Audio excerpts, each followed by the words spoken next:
നിന്റെ മൂക്കിന്റെ തുമ്പത്താണോ ദേഷ്യം?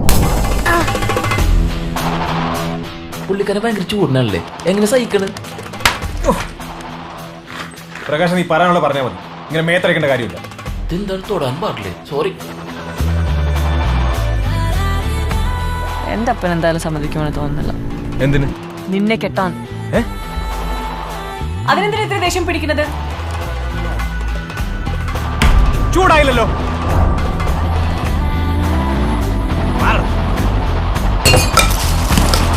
ഒരക്ഷരം മിണ്ടാൻ പറ്റില്ല. മൂക്കിന്റെ തുമ്പത്താ ദേഷ്യം.